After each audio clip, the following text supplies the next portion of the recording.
Yes, listeners, we are back. The Tilehurst podcast, brand new setup. That was not your ears deceiving you. That was the smash hit My Blood by local legends, the Amazons.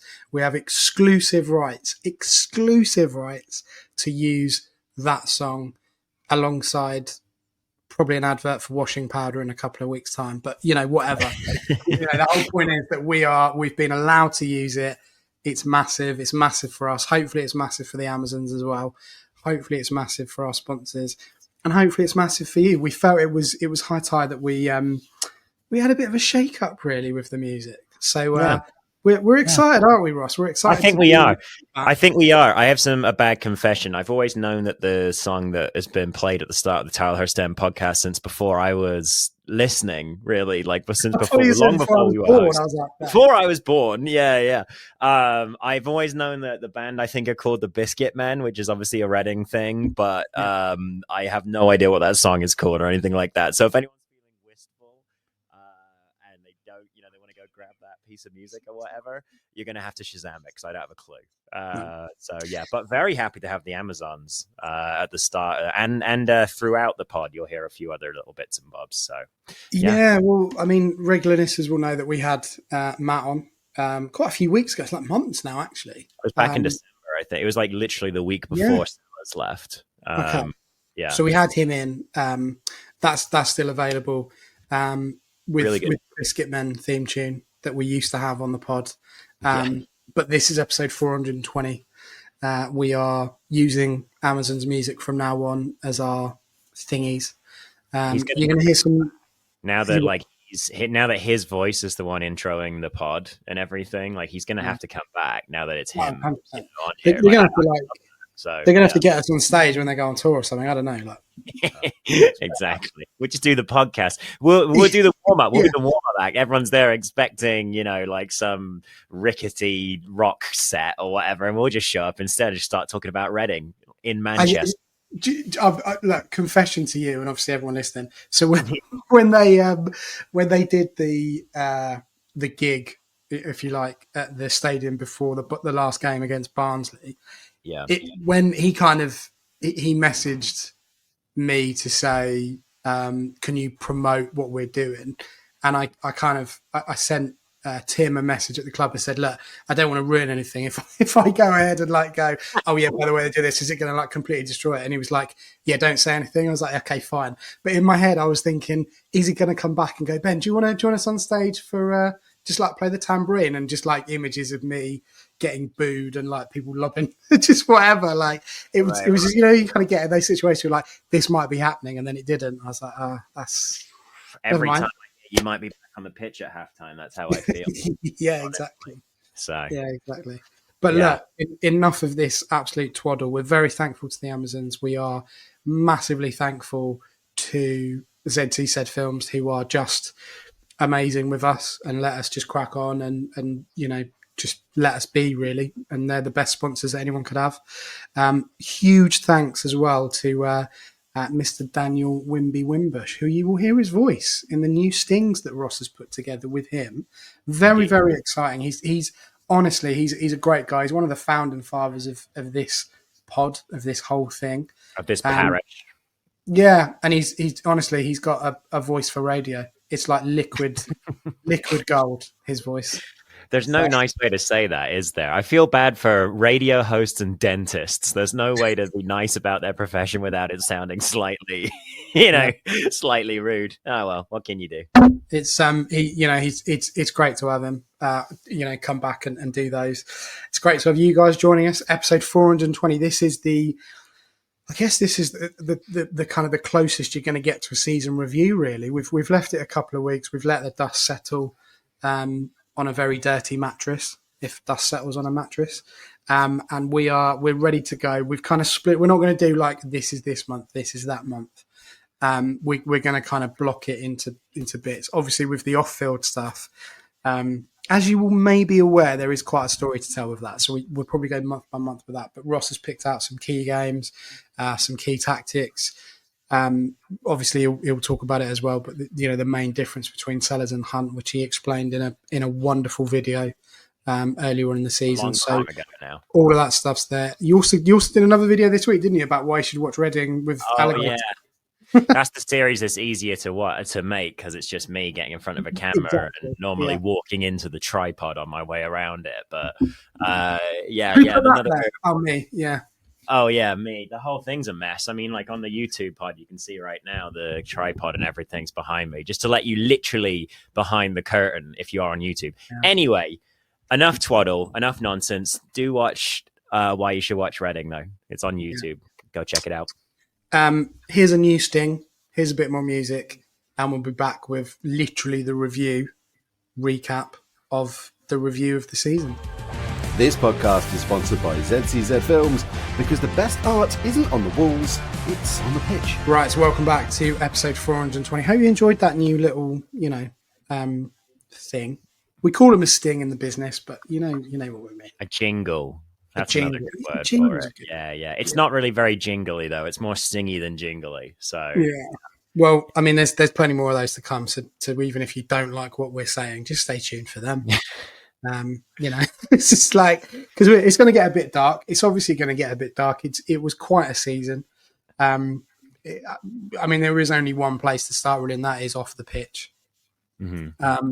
So what I've done is I've broken it down into months, and just without completely contradicting myself at the start, the only way to have done this was be to this happened and this happened and this happened. So I've kind of recapped it as best I can. A few other people have chipped in. Sim's given us some good bits. He wrote a fantastic article about 2024 as a calendar year, which is still on the website. Fantastic. Honestly, when I was reading it, I was like, wow, 2024 was insane, wasn't it? Like, it was a year. Yes. And we're only talking about half of that technically, because we're 24, 25. So we'll start in August, he says, laughing. Rob Kerr was at the games. Yep. I'm going to laugh all the way through this because the whole thing is surreal. But anyway, he was taking pictures. He was changing his profile picture. He was very, very openly touting the club and wanting to have the club. This was after the training ground debacle, back in March of that year. Surprised to no one that there was zero signings, and people were getting very, very touchy about the transfer window basically collapsing in on itself. Obviously, Femi Aziz, who we were a big fan of on this pod, Ross in particular, went off to Millwall, which at the time felt very, just felt wrong, didn't it? It just didn't feel like, enough of a spot for him to go to after we saw. I mean, through the first few years of his career in Reading, and I think Femi's a great place to start, actually. That was the first big thing, really.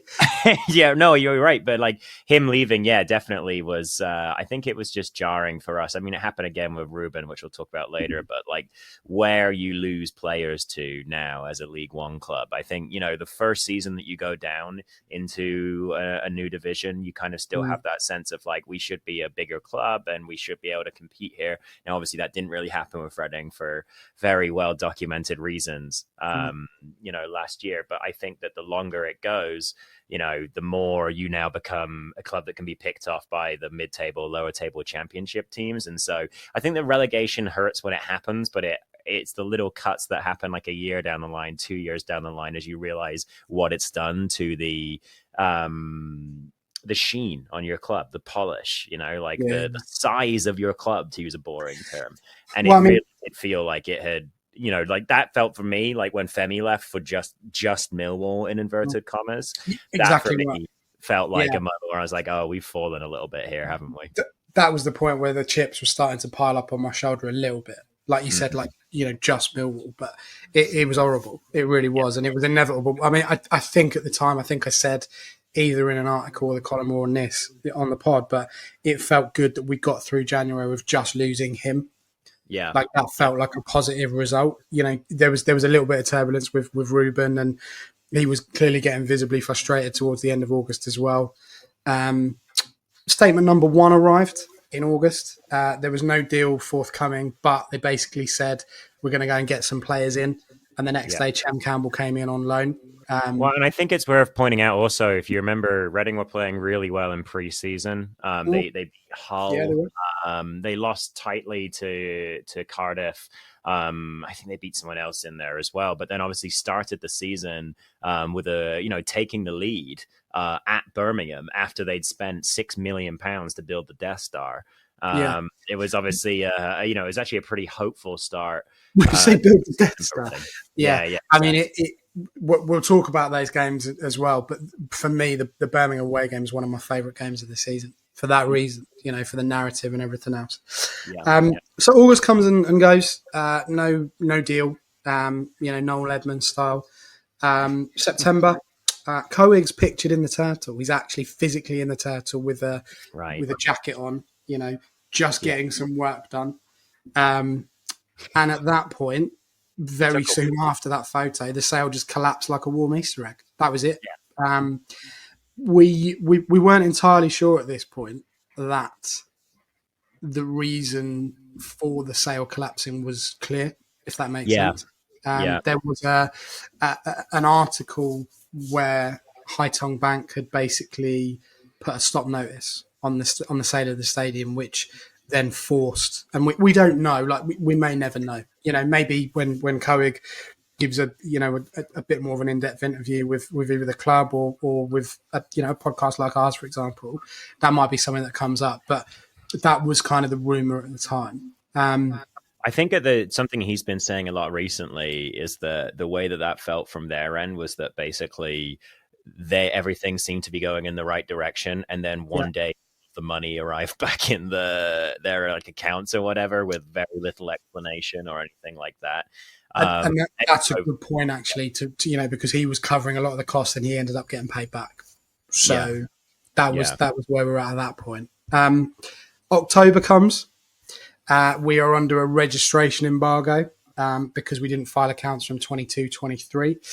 The narrative from Rob Coig and his team at that time was that he wanted to complete the transaction of the club, the sale of the club, but at what he termed was previously agreed terms, at which point legal action was going to follow. Bearing in mind at this point, it's not even fucking Halloween, right? We've literally got to this point.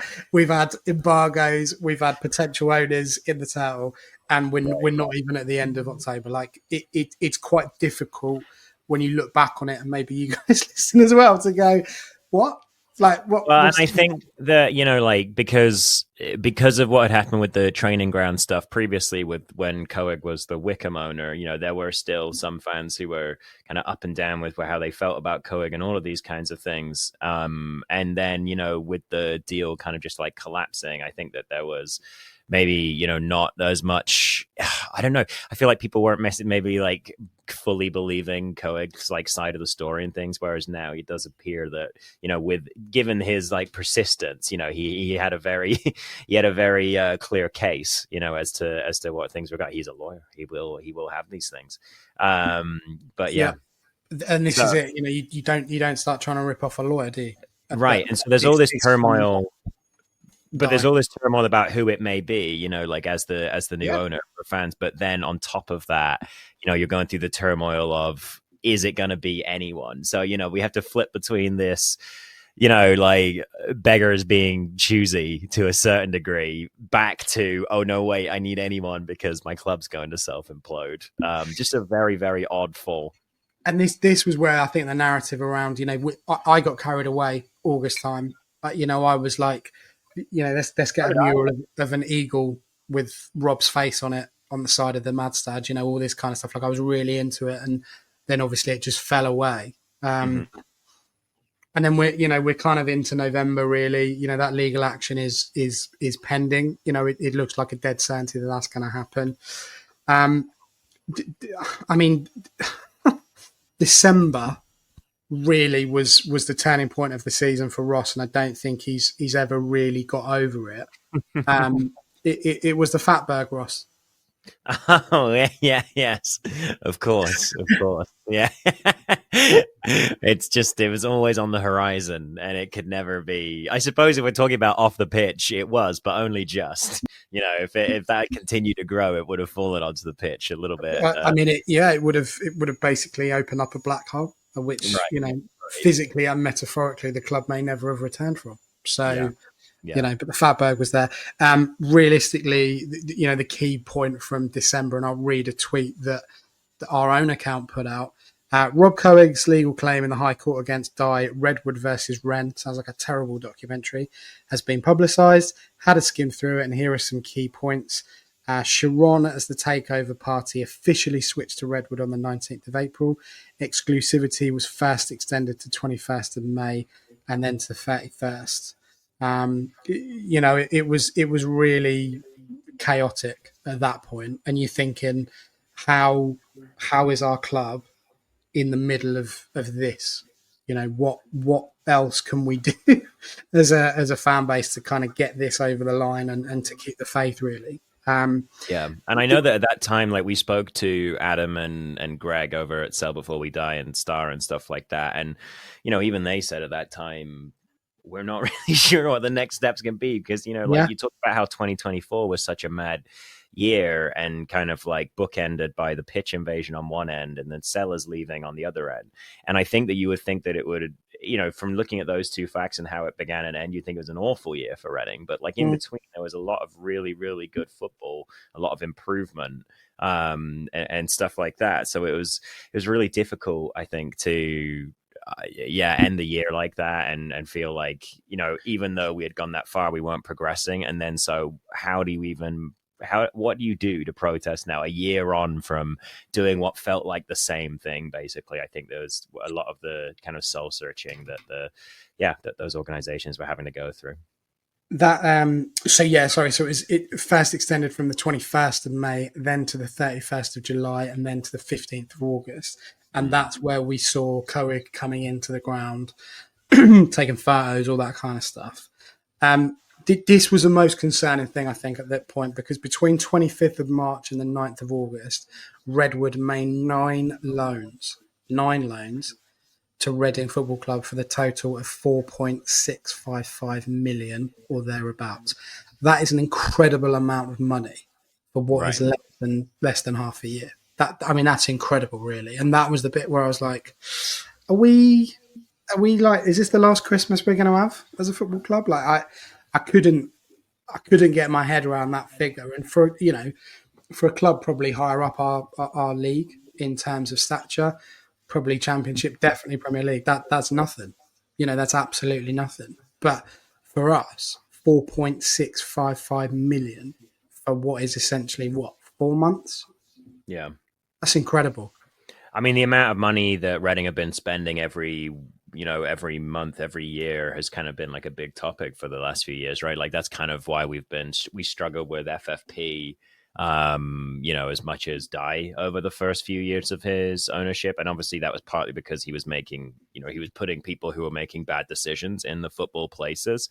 But yeah, I mean, like that was part of why we were getting hit by that, is because we just were not generating that much revenue, in comparison to some of the, clubs that we were competing with towards the top end there. And that has always been, an issue with football. It's kind of something that's being challenged a little bit now because the American owners are coming in more force, and American franchises do want their franchises to be profitable as well as successful, but that only goes up to a point. Like there isn't a single profitable MLS franchise right now. Football is a really hard game to make like profitable.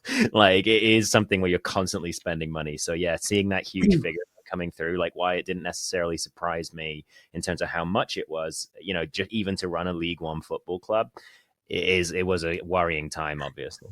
Well, I mean, talking of revenue and big figures, as part of that outpouring of legal claims and bad blood, basically, Redwood estimate profits in the region of 24 million, or in their words, Redwood would realistically have achieved a sale price on exit of approximately double what it would have paid for Reading FC. basically, what that boiled down to is that they felt they were owed 12 million plus costs and fees because they maintained that Ren had broken the rights or the breach of exclusivity provisions to then force Redwood to lose this amount of money. And I think, when we're able to look back on it as we are now, I think regardless of the training ground thing, whatever we want to call that, the point where they're valuing the club at 24 million, I think that's where some people lost patience with Coig. In my opinion, I think that's where people thought, what are you talking about? We've been losing money hand over fist in recent years, but you're saying that you think you could have doubled your investment by selling Reading for that amount of money. I like the enthusiasm and the excitement and the ambition, right? Like if that's a sense of the ambition, then that's great. But yeah, I do think at the time it was a little bit like, hang on a minute, we've been losing money hand over fist for years on end. Like, how would you have made that much money that quickly? Yeah. Which makes me think, to be honest with you, as I talk about this out loud on a popular Reading football podcast to Reading fans, maybe I don't fully understand how these numbers work. I'm just going to put that caveat out there. That's probably why we're doing this, isn't it? Yeah, exactly. That's why we're here with a duck on our thing rather than a Reading badge. Exactly right. Although if you're watching on YouTube, I botched together the Select Carlisen Stadium background. So every time I move my head, it's like I'm on the halfway line. Anyway, if you listen to it in audio, you don't have to, look at that visually upsetting image. So December comes around, as we said. Fatberg, the real legalities are kind of really starting to come to the boil now between Redwood and Ren, basically Dai Yongge. In my opinion, the club was then pressured by Sell Before We Die into releasing a statement. The key part of that, though, was that the stop notice on the stadium at that point was gone, finished completely, according to that statement in mid to late December. That led us into January. So it was really quiet, actually, January. We only lost 2 key players. So, that let's be thankful for that. Smith obviously went to Wrexham. What came from that was an emotional tug of war between fans, him, Reading, Wrexham, the fact that Phil Parkinson had come to his old club and nicked their main striker, their only striker really at that point, because Wareham wasn't really getting a look in. And that, I think that left a pretty bad taste for a lot of... we started touching on. Let's talk about this now, because this was the biggest loss of a player of the season, and Smith kind of made noises in September about how he had felt that his preseason had been really disrupted because he wasn't sure if he was going to stay. Obviously, he'd been playing well. He was the player who scored the most goals for Reading in 2024. I think it was around 20. Maybe one more. So, consistent, and, had a really good year for Reading. So I'm kind of interested in this. So obviously I'm not on X, Twitter, whatever the app's called anymore. And that was the other news. Ross just left. He just walked away. I just left. Yeah. And that was the kind of so this is kind of like one of the things I'm missing now from like my football coverage in inverted commas is while it can be a cesspit, that website, and that's why I'm not there anymore. Yeah. It does still give you a good idea of the raw emotions of like sections of the fan base for sure. And so for me, Smith, I was obviously fairly up on Wareham at that time and had become more convinced by him, and we'll talk about that in a bit. But for me, it was a case of we brought him back. He had already been kind of like thinking about leaving, and we managed to get a really good price for him, which is all profit because we didn't, we brought him back in for free. So to me, the Smith stuff was just good business. Like that's the kind of business that we want to be. I don't know. We want to be doing that. Like, I don't want to sell Aziz to Millwall. It's something I said 15 minutes ago, but apparently I'm fine with selling Sam Smith to Wrexham. So I think we did. I think we did really well. And that all credit to Gary and his team. Yeah, because you're bringing these players in for nothing. You're either growing them or you're getting them in on a free, and then you're shifting them on for money. And that's what historically, that's what the club's been built on, right? But if you're going to lose 2 players, you want to try and get one of them back on loan. And we were able to do that with Tyler Binden probably not even leaving. He might have gone up there to sign the forms. I guess he did for Nottingham Forest, but on Zoom, docu-sign. He just docu-signed his Nottingham Forest contract. Doesn't need a wet signature. So yeah, straight. Do it in Bearwood. Who even cares? Don't leave. Stuff it. Whatever. Yeah.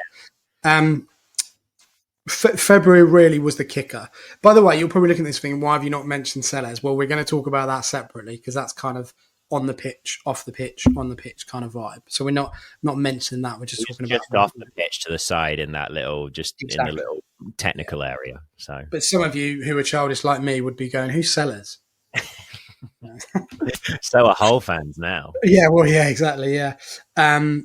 So February really was when it all, in inverted commas, kicked off. Right, this was the first indicator that we had that administration was a very strong, if not complicated, possibility, and that Dai Yongge had been disqualified from being an owner, or was about to be disqualified as being an owner. Okay, and you can, if you're a member of Star, and I'm not here to actively promote their membership, but they wrote, a really good newsletter at the time, and I will read some of that to you now if I can actually find it. As soon as the transfer window slams shut at 11 p.m. tonight, we as Reading football fans will hopefully be relieved. Sam leaving was a blow. It's hard to separate your emotions from sensible business decisions. We have been in constant contact with the EFL throughout this whole process. This week again, I wrote to Trevor Birch. This is written by Sarah Turner, who's the chair, begging for his assistance again. Basically, at this point, there was a really strong narrative to have Dai Yongge disqualified, and the threat of administration was, very, very severe, as it is with any football club, let alone one on the kind of the precipice as we were, then. And this is where things became, very, very stressful. Very stressful, because at this point no one was in exclusivity and no one was really kind of making noises to buy the club. There were bits and pieces, but nothing concrete, which, I think, and I'll ask you the question in a minute, but for me, February was the lowest point of the season, definitely, because it was like all these things that we felt might come to pass were now in a situation where it was like, this is probably going to happen now. This is kind of like, are we actually going to get to the end of the season, let alone get a new buyer? Are we going to be able to finish what we started here? Because we've done pretty well at that point, as you'll talk about in a minute. Was February for you like one of those months where you think, oh, bloody hell, like this is not great? I certainly started to prepare myself a little bit more again in case things did get really, really bad at that time. I think that, as we know with me, I get more bothered by on the pitch stuff and I try to tune out the off the pitch stuff a bit. And so December for me, when kind of we had Hunt come in and had kept things together pretty well for a few weeks, but then we started to lose a couple games before the unbeaten run.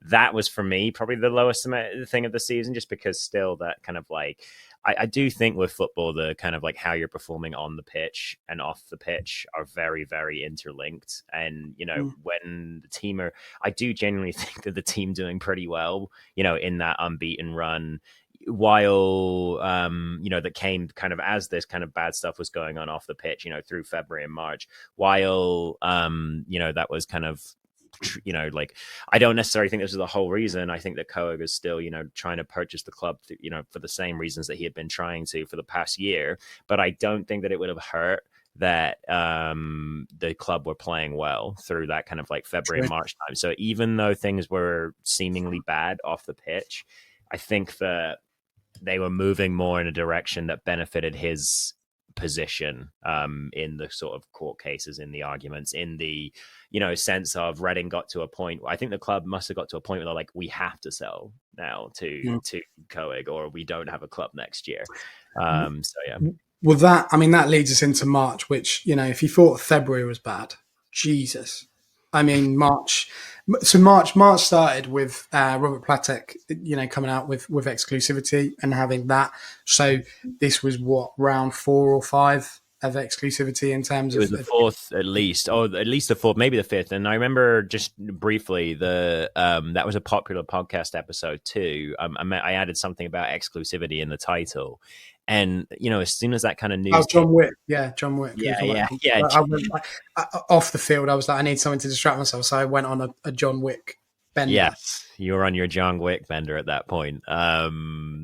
Yeah, I'm not sure what's more memorable, actually. Honestly, your John Wick bender is more memorable than Robert Platek's exclusivity period. It almost seems like he did it to do it. When you go to like I can't remember what the DMV is called in the UK. The motor, what's the place? DVLA. Is that where you go to like get your driving license renewed? Well, it's in Swansea. The headquarters in Swansea, but you have to set online and by post and stuff. Yeah, DVLA. Yeah. Oh, okay. There are special places in America for doing all these kinds of. It's where Patty and Selma work in The Simpsons. Yeah. Anyway, I'm so far off track. I have no idea. They used to be able to do it in any post office, but they cut budgets. So you can't do that. Oh, there you go. Well, what's the word from the Tory government in the 2010? Austerity. Austerity IDs. That's what was happening. Shut up, Ross. What we said? Oh yeah. So how do we? It doesn't matter. So yeah, Platek comes in with exclusivity, and then the court case begins. Yes. 21st of March. The court case begins. Club versus Coig. Coig versus Dai. And amongst all that, we get the small piece of news that Dai Yongge had actually been disqualified, and basically we're getting chucked out of the league if he can't, do something in 28 days. Which that really, I think, for a lot of people was the final straw in terms of hope, in terms of energy, in terms of trying to keep everything going. I mean, we were told at that point that we had. Dai being disqualified on the 4th of April. We then had until the 4th of May to find a new owner or be, as I said, thrown out of the league. That was then, this is where it got really silly. That was when it got extended to the 8th of May. Yep. Then the 12th of May. Days. And then finally we get official confirmation on the 14th of May that the club has been taken over. Okay. In amongst all that, in April, Platek was out by this point. We don't know why. We had some accounts released, which was a legality, which was fantastic news of any normal run football club. That's what you do normally. Not Reading Football Club. We like to wait 3 years before we do that. The Supporters Trust were paying for hotels and food for the first team for not one, not two, but 3 away games. And then, of course, a new buyer enters the fray. And that has led us to the point where on the Barnsley game, we were given a statement, which was a positive one, in that the club was basically about to be sold. And then 2 weeks later, 14th of May, all done and dusted. It's now in the hands of the alligator wrestlers, Ross and Todd. Rob and Todd. What did I say? Ross and Todd. I'm here to. I'll do it. Like if you want me to own the club / wrestle alligator. Sorry, Mr. Coig. Sorry, please don't sack me, Mr. Coig. Sorry. Yeah. just to go back, we're not on the club's payroll. That was a genuine hour. I was because I was looking at Ross's face. That's why. Who'd pay for this? Anyway. What a loser! I can't believe it. Anyway, whatever. I think, by the way, it's worth saying that, like, when obviously, like, we woke up, I woke up early and we were just having fun on the pod, like, about the the takeover announcement and all that kind of fun stuff. And I remember, like, kind of when I put the podcast up online, there was still people like, "Oh, I'm not sure if this is done," like reactions right away. And the people who I tend to trust on Reading stuff were very sure at that time. And I was like, okay, we're done. This is good. We're done. But there was still that kind of like hesitation and fear out there. And I think, to be honest, given how long it took, like basically 2 seasons just to get him out, like I understand like why that hesitation is, until you literally see the next season start and things are actually going well. It's sometimes, I think, in the same way I was saying, relegation stings at the time, but then it stings in little ways as you go down the years. It's the same thing. Like, you have that initial realization of this is done, and then as you go down the months and the years and you see things return to the club, that's when it's going to be easier for people's brains to go, okay, we're back. Yeah. Like, we are a real club now. Easiest way to ask this question: when Co was originally on the scene in August 24, and it looked like it was a done deal, did you, at that point, it's a stupid question to say, did you foresee what was going to happen? Because you couldn't even write a film about it. You do a documentary, and I'm still lobbying Netflix for that. But, in terms of the protracted nature, I guess what I'm saying is when it collapsed with him as like the final person who was interested in buying, did you think that he would then eventually come back to it and still own the club? Or did you think at that point it's going to be someone brand new?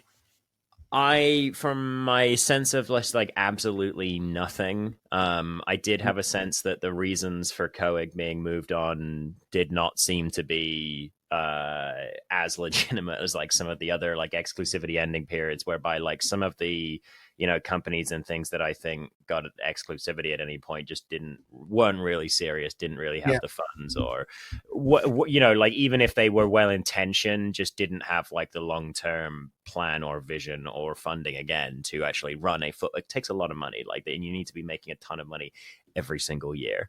And I think if you look at Todd Trust-Clare, one of the, like Rob Coig has obviously been like the face of a lot of this stuff. But if you look at Todd Trust-Clare and some of his previous experiences with owning football teams and investing and stuff like that, he has a track record of growth with those particular organizations, but also he has a track record of being pretty successful with his investments. In his life, he's gone from being, I think he was like he was someone who worked in like a single business and grew that business, and then eventually became an investor and stuff like that. So, basically, Alan Trigger of Louisiana. Yeah, exactly. He made those, those like boats that you see sometimes on like on the bayou. What kind of state was that? Those boats you see sometimes. Have the big fan on the near where boats are. Yeah, you're near where boats are. The ones with the big fans on the back. Like, I just want to imagine that's what our club looks like now. We're tricked out. No. It goes in like where the Mississippi is. And with the rubber ring around it, hovercraft. Yeah, exactly. You sit on them and you drink a beer and like avoid the alligator. Yeah, it's fun. Yeah. If you look up a pontoon boat, all right, this is something. I know the UK's not got as many just lake chilling boats. But I bet they've got a lovely pontoon boat. And I'm just saying, if Todd knows how to invest in pontoon boats, he definitely knows how to invest in Reading. The question you asked me was, did I think it would be them again? And I think that their bid always seemed more legitimate. And they were the only party, it seemed, that had experience in English football. And so, like, yes, I did still kind of think that they may come back at some point. Literally, it's been on 5 minutes. I just wanted a yes or no, actually. Yeah. No, let me tell you about the kinds of boats. Hold on a second. Probably been on at some point. Yeah. Do you know how to make crayfish gumbo? Yeah, good, excellent. No, but I know how to say the owner's name correctly. So yeah, all right. Yeah, fair. You have got me. Yeah, all right. Yeah, fair enough. That was what a year. It's not even a calendar year. Yeah. I mean, like, honestly, it was mad. Like, a lot of the off the field stuff, I think because we've had a decent season, it has been a little bit easier to tune out of the off the pitch stuff at times, but just like just like the how is this happening feeling, man, like that came so many times. Just like, what do I do to deserve this? I just want to support a normal team. I don't even need them to be like well beaten. I prefer that they're not, because that lends me some authenticity, some grit under my nails as a football fan. But I need them to at least know that they're going to be here in 10 years time. Like, that's it. Like, that's the bare minimum. And I think there will be things that I've missed off as well. Of course there will be, that was the general gist of how things transpired. I think what came out of this was that, obviously we're biased, but there was some really, really good articles written by contributors for the Tilehurst end at that time, and they'll all be on there. You can I think you can search on the website and chronological order in terms of how they come out and stuff. But some of the stuff that we've had to deal with, and the fan groups, Sail Before We Die, like the Conversation Star have had, like people have gone on the radio, the TV, like the exposure and all that kind of stuff it's just been crazy, really. And I think the fact that we're sat here the start of June, 3 weeks into the reign of Rob and Todd is incredible, really. And it should have been done and dusted last year, but it wasn't. I think we've all learned a lot. I think we've all learned that we're probably a bit more together than we thought we were as a fan base, potentially. I think the club have learned an awful lot. I think the fans will not, sit down and take things as written anymore. There'll always be challenge, and that's a positive thing. And I think in the early days, certainly as we are now, the two of them have been up for that, and they've had dialogue with people online, and they've given interviews, and they've talked about season tickets and all the other things, really, really positive that we haven't even got on TV. Joe Jacobson, stadium improvements. That's not for the review last year. That's for the excitement. But there's so much positive stuff, and I think moving into next season, off the pitch, it's going to be. It can't be any worse. So it's got to be better. It's just exciting to see what they might want to do with the funding. It's been a few years, and like what people want out of their entertainment has changed since Dai was the owner. Like the pandemic was a huge kind of like changer or change agent in terms of like event planning and events and all those kinds of things. And we haven't really had that kind of reset moment, since then, because we've never had the funding to actually like set up, those kinds of just kind of some of the things that we've seen from other clubs in terms of, match day experience and things like that in recent years. I'm thinking about all of this because I know we're going to get onto on the pitch stuff, and I'm not trying to segue you, but it feels to me like it could have felt like a wasted year in the way that you talk about it there, where you say, it should have been done a year ago because it should have. You're right. And it could have felt like a wasted year for the club, which is really dangerous when you've just gone down into a new division, because you want to keep that kind of upward momentum, being a larger club in inverted commas. But because of the players, because of the coaching staff, and I think, again, both coaching staffs did really well this year, but I think you have to really applaud the players as well. It doesn't feel like a wasted year. It feels like there's still a lot of like things that we gained this year on the pitch, even while the off the pitch stuff was kind of going mad. And I think the fact we can look back on it now and talk about it like this, I think if we were still in it and we didn't have an owner, I don't think, without being dramatic, I don't think I'd be able to talk about this stuff because we'd still be living it, But the fact we're like, oh yeah, this happened. Like there was a fatberg under a stand. Like, it's been surreal at points. Very surreal. Let's take a little break with another jingle, and Ross is going to come back and hit us. That's me slapping my hand with some on pitch stuff. Nice. Let's do it. You're listening to the Tilehurst End podcast. Don't forget to give us a 5-star review wherever you listen to your podcasts. It will help the podcast grow and reach fellow royals. Right, welcome back to episode 400. Looking at the top of my screen, 420. Thanks for doing that. We're using a different streaming recording thing now, and Ross has handily put the title of the pod. I had to go and check. I had no idea. It's not really my strong suit, but I thought it might help. If I didn't know, just make it nice and easy for everyone. Anyway, thank you for everyone for bearing with all the technical changes in recent weeks. I think it's going to sound crisper. Yeah. I think we're overall next season crisper throughout. Yeah, that's the word for it. Well, I mean, we did it for 2 years. We're still making the same mistakes after that. Then probably just move us on. But anyway, right. Talk to us about on the pitch banter. On the pitch banter, yeah. I feel like I know we've just gone through the whole year. And I don't want to make us do that again. So basically what you did, Ben, was exhausting and boring. And no, not at all. But I thought we've just gone from August all the way through to to May. And I'm not going to sit here and tell you about every single game from then. I think that, all of us are aware that we've had two very different coaching staffs in place this year that have been able to produce decent results, with the same group of players or a very similar group of players. And we'll talk about that a little bit as well.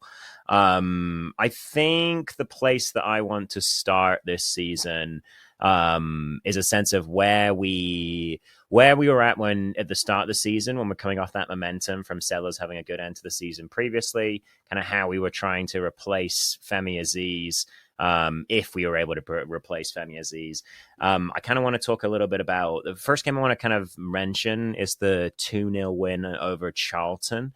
That happened, I think it was last day, 31st of August. I think that if you go and have a look at that day, is that because Nathan Jones completely lost his mind? Yeah, that was fun. Obviously, I did partially pick this out because it's always fun to have a little giggle at what Nathan Jones is up to in terms of losing his mind. But hey, he's been promoted now, hasn't he? So he's had the last laugh, I suppose. Does he laugh? Yeah. Doesn't seem like the laughing type. I mean, he's a really strange fella, isn't he?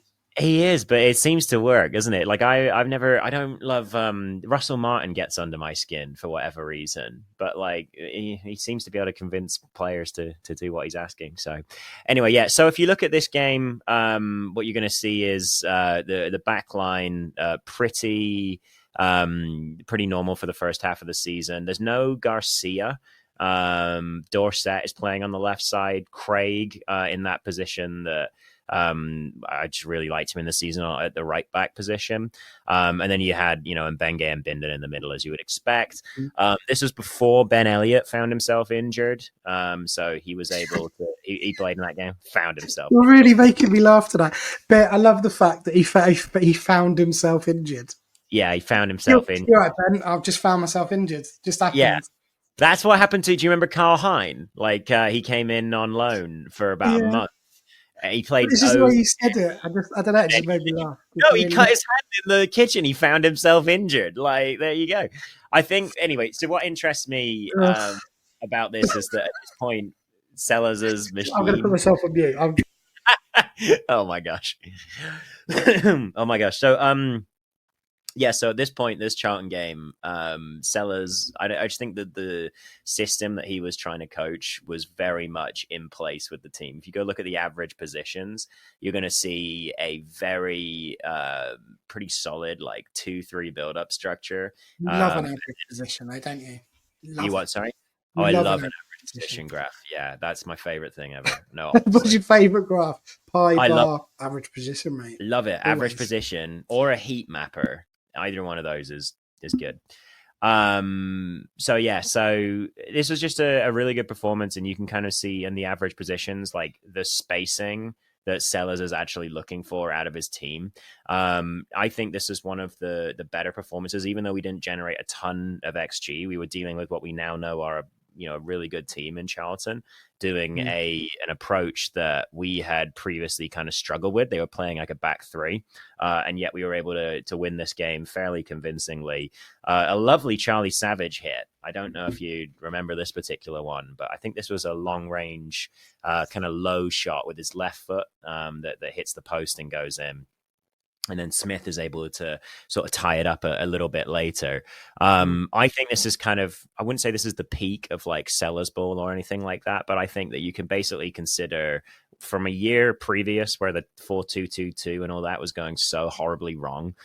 I think this is the sort of like peak of, okay, now a year on, things are working. This is how we want this structure to work. And it can produce a good performance against a good team. I think that's a good point. It was difficult to place Charlton at that point, really. Obviously difficult to place us, but certainly the game that stuck out the previous season for me was the Charlton away game where we were just embarrassed. We collapsed after 60 minutes, and it was 4-0 in the end. I think someone would be shouting, going, it was different score, but it was a heavy score, and it walked away from that game just like what are we doing really? It just wasn't working, and I think. what you've said there about those markers in terms of, well, we played them last season and we were this bad, and now we've kind of done a number of them, and it was, different manager for them obviously, but it was a tricky period for Charlton, but a positive period for us. And then obviously knowing what we know now in terms of Charlton getting promoted, it's like actually that was a really good result. And I don't know if you're going to talk about the Leyton Orient loss at home, but I remember you were like literally like fuming about that for ages. And I then, wasn't. It's funny. Like it was on my list, and I thought about talking about that one, but I have mentioned that one so many times that I decided to kind of talk a little bit about some of the other ones. But yes, that is another one that you bring up, like you say, like, oh, that looks different now in the context of the entire season. I don't know if you watched the playoff games; they just did not turn up at all against Charlton. It just didn't. Really? They were awful. They were really bad. But anyway. Oh well. The game I was actually going to bring up is because you mentioned sort of the collapse against Charlton the year before. I think that a lot of us felt that we were maybe past that.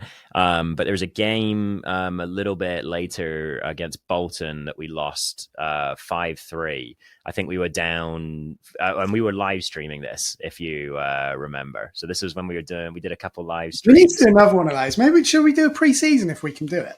Yeah, we should do it. We should do it. Oh, we lost 5-2. I said 5-3, but we lost 5-2.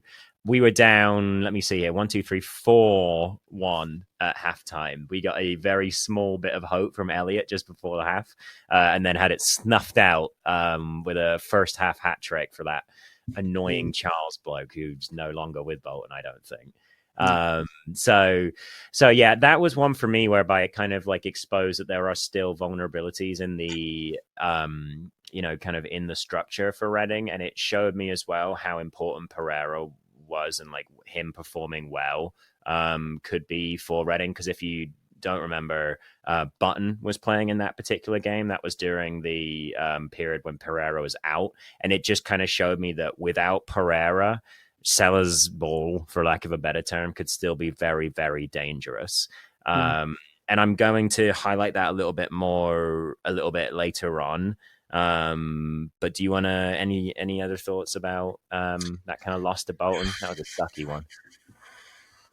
No, we can just gloss. So let's move on. Let's go straight on. So the next, they themselves had a really interesting season, didn't they?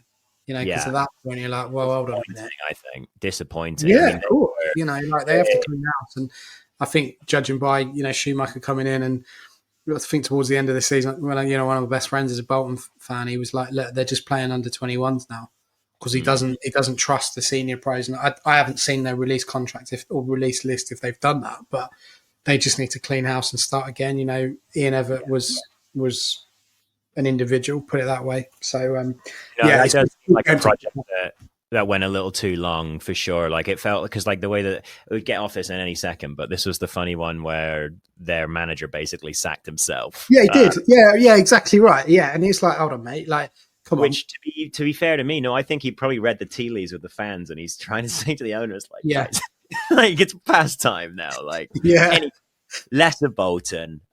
Next game I want to talk about the away game that I was at this year. Not just because I was at it. I think it was important. So that was the Exeter away game, which we won 2-1.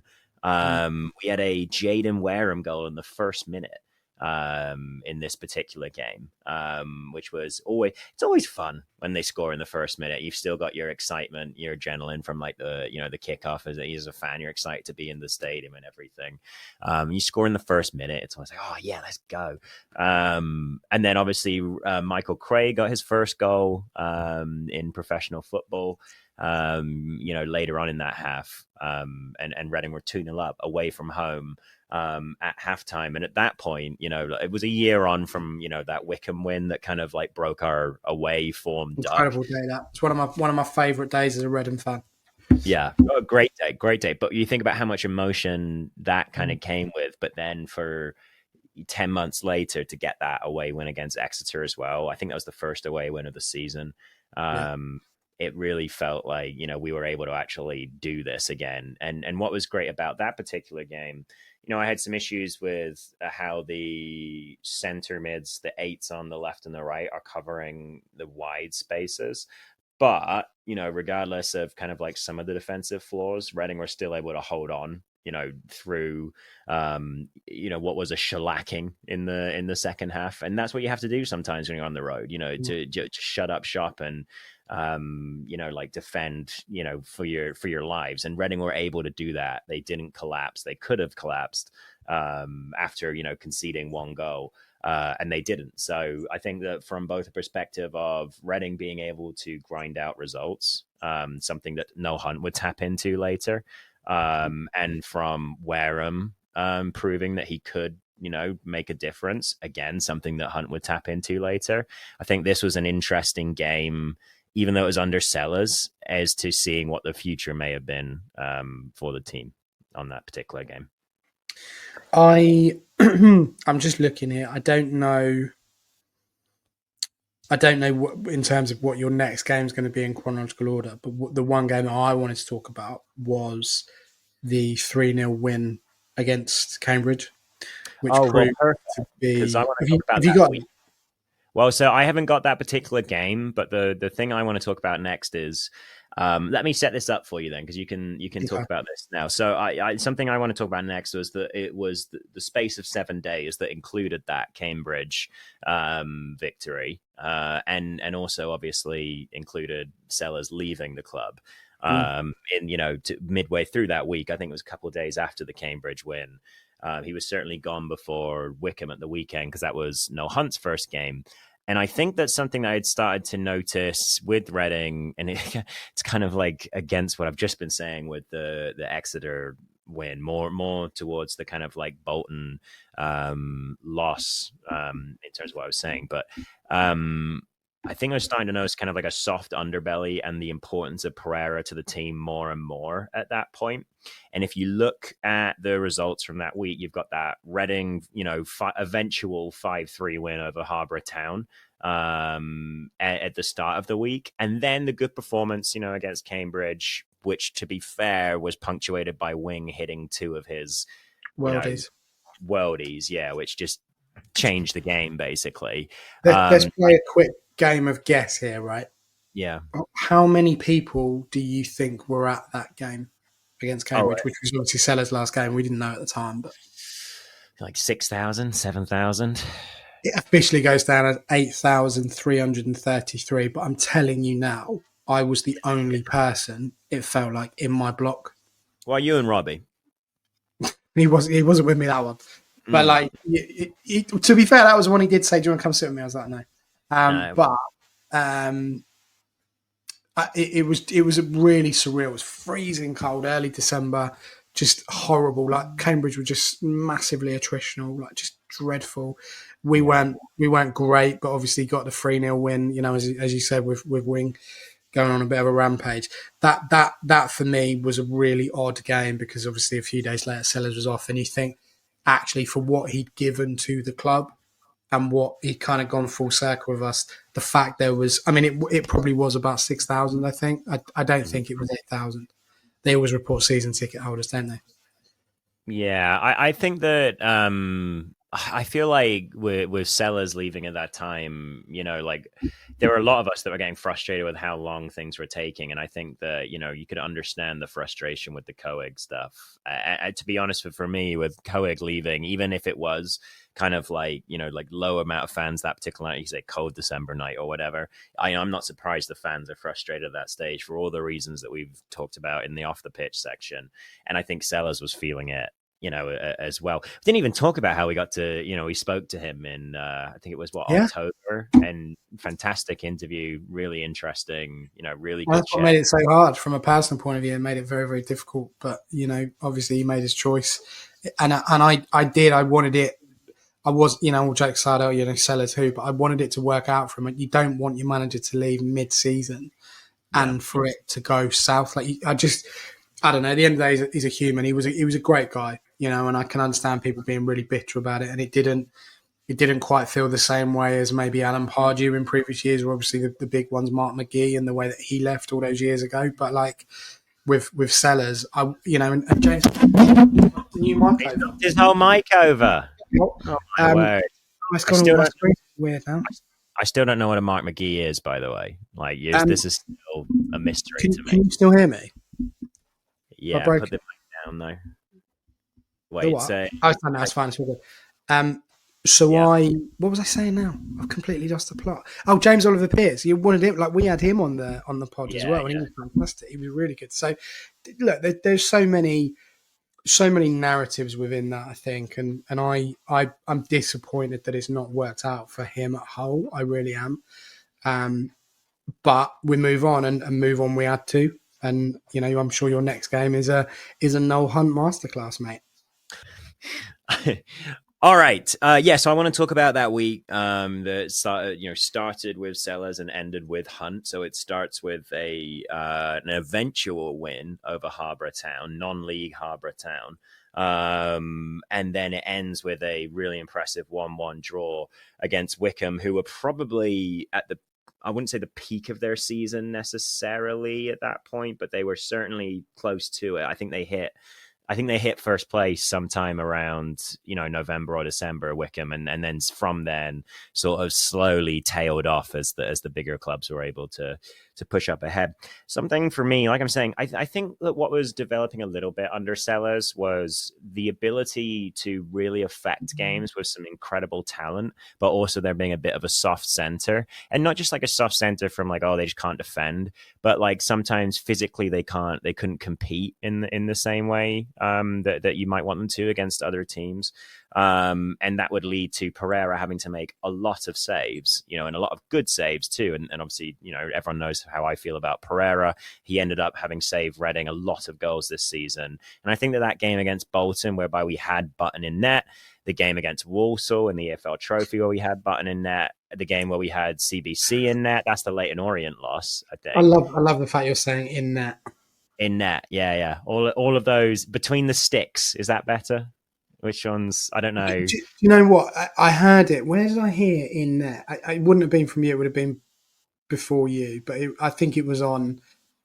It must have been an American commentator or whatever. It's weird though, because you'd say back of the net, wouldn't you? Like, I think I like it. I like it in the back of the net. Really Yeah. So anyway, I just think that like something that was starting to develop under Sellers was this idea that he wanted to get his like highest quality players, because Reading have a lot of like high quality players, or like they had a core of high quality players, I should say. And he wanted to get them into the like positions that he thought would affect the game the most. So obviously in the first season, that saw Wing going out to that right back spot a lot. And that kind of changed this season a little bit, whereby more he was that sort of like central player in the 2-3 build up.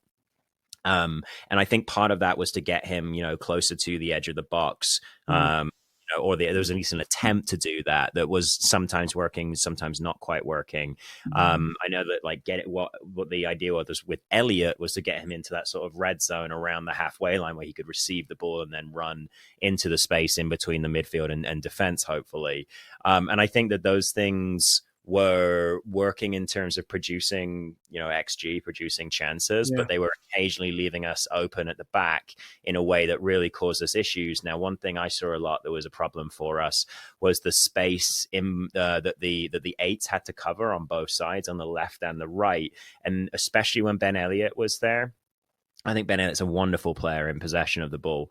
Out of possession of the ball, I did think he was having some troubles with understanding when it was his time to go and when it was the time of the fullback to go and things like that. And just those split seconds of hesitations with, like, do I go, do I stay and cover the ground? Those can cause really big issues with the defensive structure. You might not go to cover that ground quickly. And now, your winger has time to get around you, push it around you and go, your angle is off. We saw that sometimes with Savage in his first season, whereby he'd maybe be trying to cover that ground very quickly and do a really good job of doing that, but then have to try and make a challenge and be beaten by the player, who was going the other way. I think that was causing, like I said, Elliott was having issues with it on one side. I think Savage was having issues with it on the other side. And I think that the red card for Kanu against Harbour Town was one that really showed me how much of a problem that was, because if you remember, that was Kanu going out to the wide space to cover a space that his centre mid was not currently in, to help out. And I do think there's a rash challenge, and there's, a young player with that level crazy of game of football, though. Crazy game of football that was. But and Harbour were really up for it. But like, I just think that was a symptom of an issue that had developed in the defensive structure of the team that Sellers didn't seem to have an idea of how to fix at that particular time. And then, a few days later after Sellers is gone, the fan base is pretty mixed about it. You had Hunt come in, play against a team that uses wingers really effectively in Wickham, and mostly shut it down, and end up, at a 1-1, much more secure looking performance. And we said it a lot of times this season. Under Hunt, it was less spectacular, more solid. And this was, for me, the first sign of that. So this week is a really nice case study in, yes, Sellers did some wonderful things to the team. I really love the way Ruben Sellers coaches. I still use a lot of his sort of ideas in my own coaching. But there were some issues that were starting to develop that I think that Hunt took more seriously once he came through the door. It's Bob Innes has started writing for us again. If you follow us on social media, well, particularly X and Facebook, where most of the articles are posted, and of course the website as well. Bob Innes, who you had a bit of a hiatus, and kind of just stepped away for it a bit. I think he was focusing on Sell Before We Die and stuff, I think. But he's come back, and I think he picked Harbour Town as one of his 5 games of the season. I think he did, unless I dreamt it, which would be a really weird dream to have. But yeah, Harbour Town was just bonkers game of football. Yeah. I was delighted we beat him because I hated their manager. He was all right. Dingbat. Amusingly, I've learned since then, by the way, that one of the guys that I coach with is ex-Harbour Town, which is kind of funny. So he was telling me about the guy who scored against us because apparently he dates his friend's sister. So I was like, well, isn't it all kind of, what's going on up in Harbour? Weird kind of weird spot, isn't it? Do you want to talk about some of the 0-0s next? The most exciting part of football?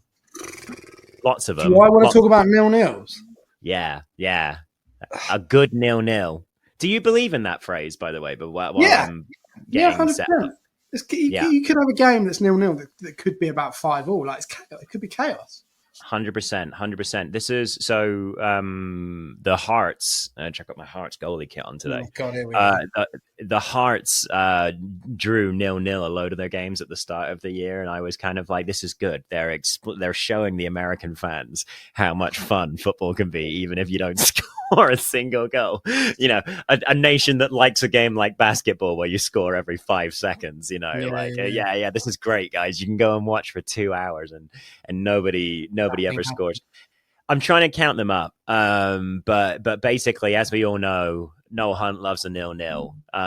But to use an American phrase, defense wins championships.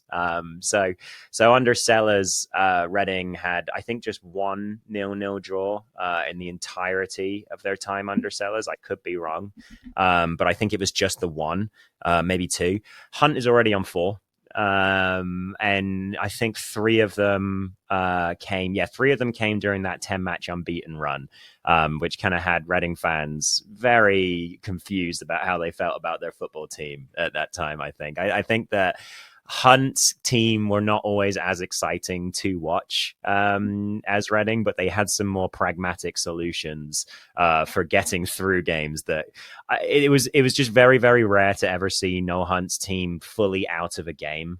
I think that even in the games that they lost in the last year, Noel's team were still in the game. I'm trying to think of any. I think Blackpool away was maybe one where it really fell away from us quickly and we just couldn't get it back. And then honestly, the last day of the season, right, against Barnsley, that was kind of one where we just couldn't really compete. But yeah, other than that, I don't think that Hunt's teams were ever really fully out of it at any point in a game, which was, always, it just always gives you a chance. I think that, like I said, it was pragmatism over trying to always do exactly what your philosophy in capital letters is.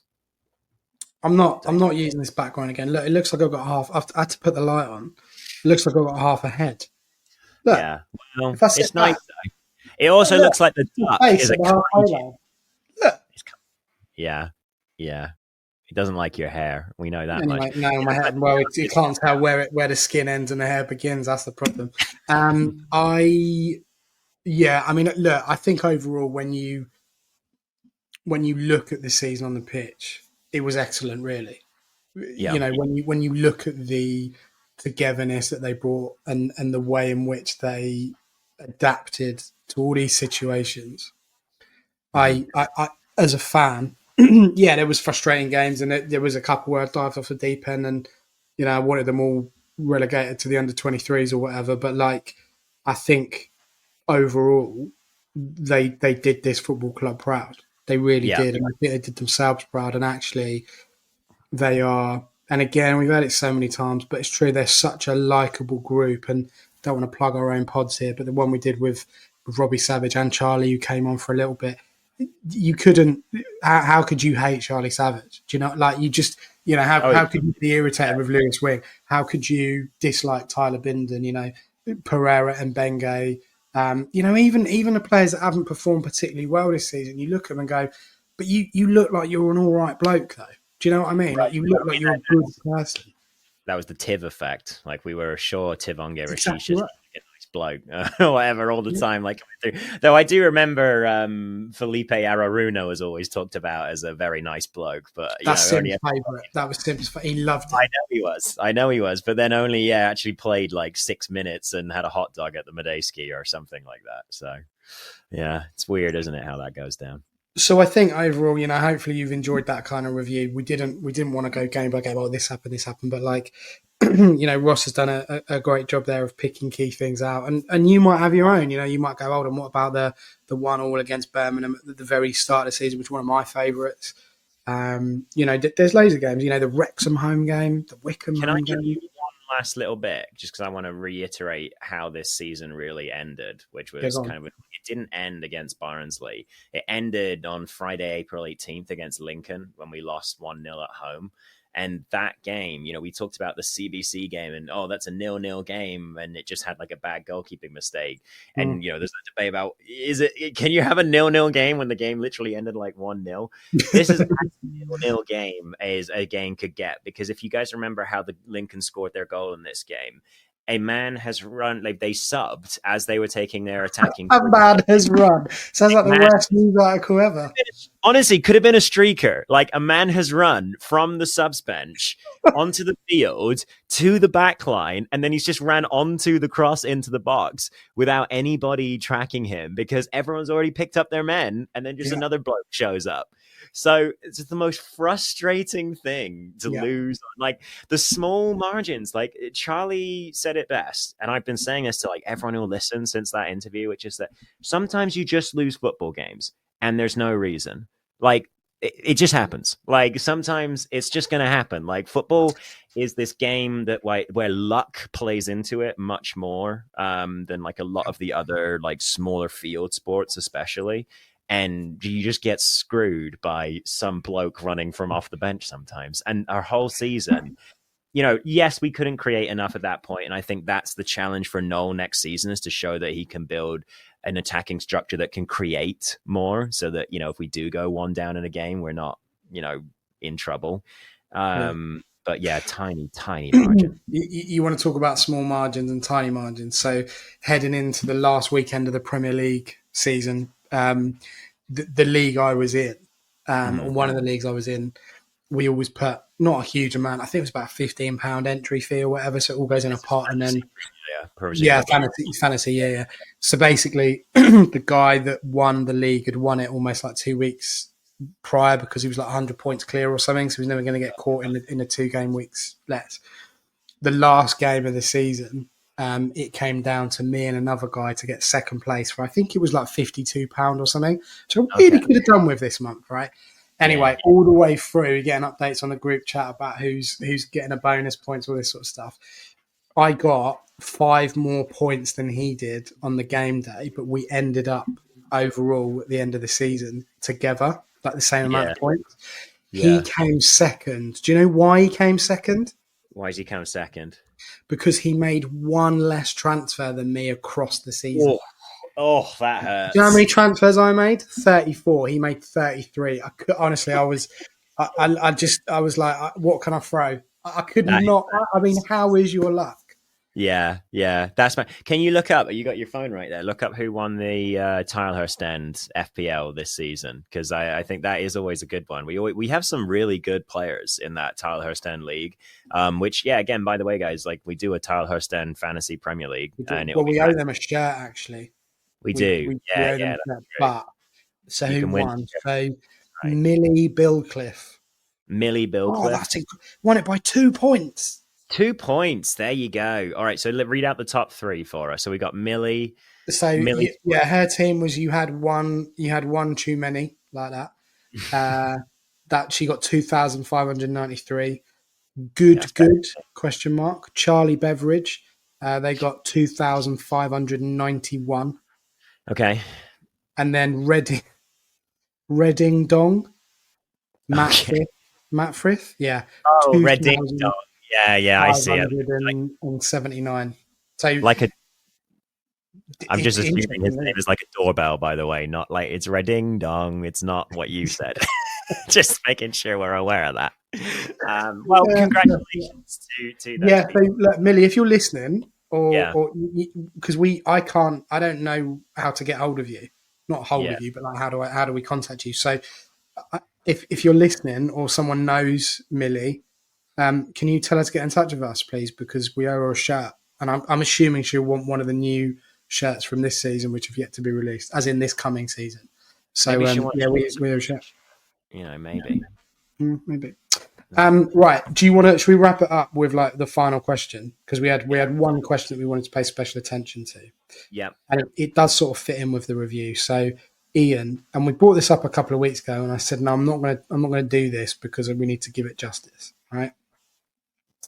So, question for the pod: do you think anything will change in terms of how we view the team this coming season compared to the past one? I felt at times this season they had the luxury of the fact the pressure was off while ownership issues remained. Next season, we should be back to being a normal club. Great question. Really, really good question, that. What do you think? I think the answer is the expectations will go up, and I think that the amount of leeway that the players are given, will go down, and that's just natural. Like when you start to play well, success breeds expectation, and like play, teams, when they pick up, when they win, they pick up extra fans, they pick up like people who are more excited about things naturally, and so I think there'll definitely be more expectation next season. I would caution that I do think that in the same way that like we talked about, relegation takes a few years to really show all of its cuts, and in the same way, I think good things take a few years to really show all of their, like results as well. I think that it's clear that Coig and Trustclair want to do a lot as quickly as possible to show that they are very serious about moving the club forward. But I also think that it takes a few years for like the full benefits of everything to actually be obvious.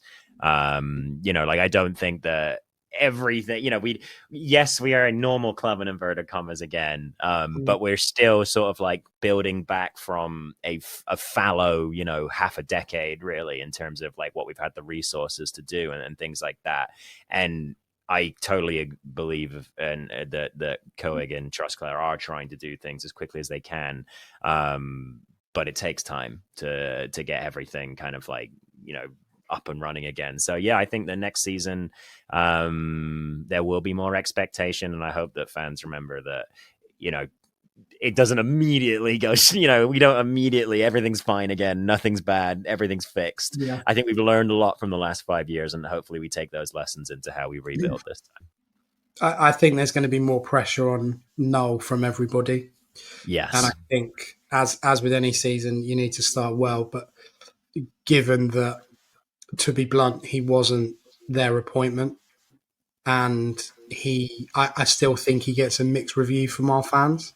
Whether or not that's justified, I don't know. I don't want to go into that now, but I feel like there are certain fans or a group within a fan base that aren't sold on him, and he's only 3 or 4 bad results away.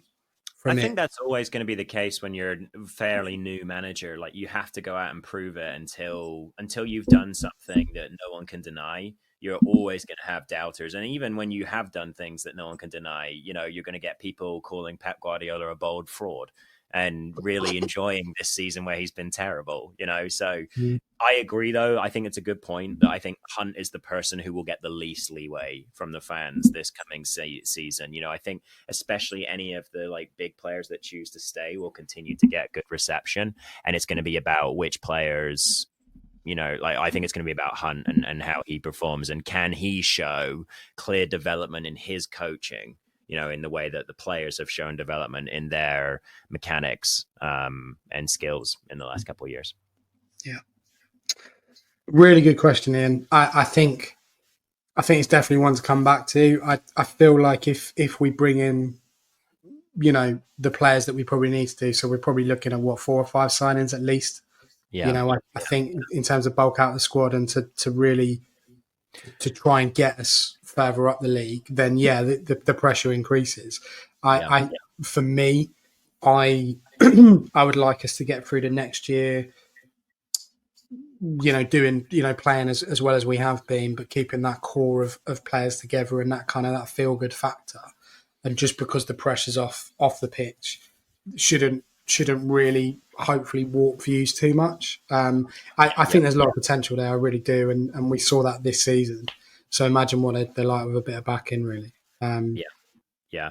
For me, I said 2 to 3 years last week, and I'll say now that Lewis Wing's contract has been renewed until the end of 2028.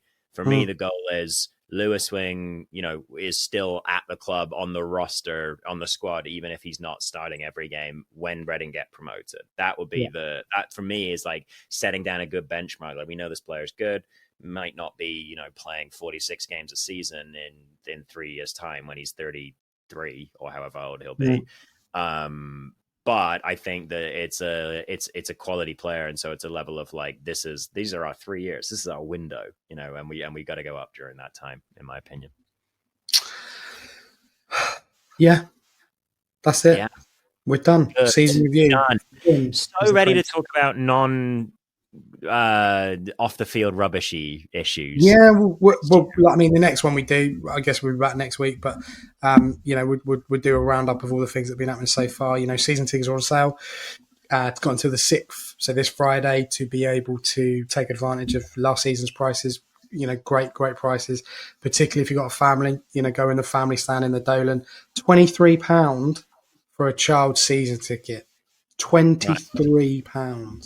Okay, that is really, really good. So Ben needs friends in the Dolan, like you said, from the Cambridge game. So if you want to purchase tickets for 100 to 200 screaming children, and put them then stick them in block 17 because I'm 13, so I'm the other end, so it doesn't make a difference to me.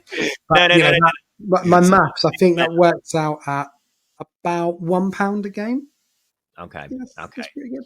Yeah, no, it's very, very good. But now I'm just fully on. Let's stitch Ben up and get 100 screaming children around him for the next season. So, yeah, it's been good to see. It's been good to see the uptake. Obviously, don't know everyone who's bought one, of course not. But the numbers, I think they're coming out about 5,000 or something. But nice. As we recorded this, which is great. For a League One club, and it's been in decline. So yeah, brilliant to see, and very, very excited about what lies ahead over the next few weeks. Very excited to see what happens next season. Very excited to keep using My Blood by the Amazons, which is available now wherever you get your streaming from. You can buy it as well. If you have a CD player, you can actually physically buy it. Or I went vinyl. to the MP4 the MP3 the other day, and I was like, you generally can't seem to do that anymore in the world of today. But you can buy it, in physical format, and the new album's really good. So yeah, very thank good you to Matt and to the Amazons, because it's fun, it's cool.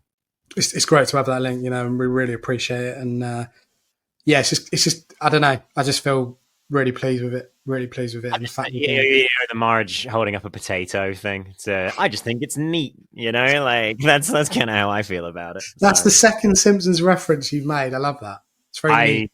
Holding myself back if I'm only making 2 references a pod. Honestly, I'll let myself go some pod soon because Anyway. Yeah. Well, listen, guys, thank you very much. That's episode 420 in the can. We really appreciate you listening. I really appreciate your support.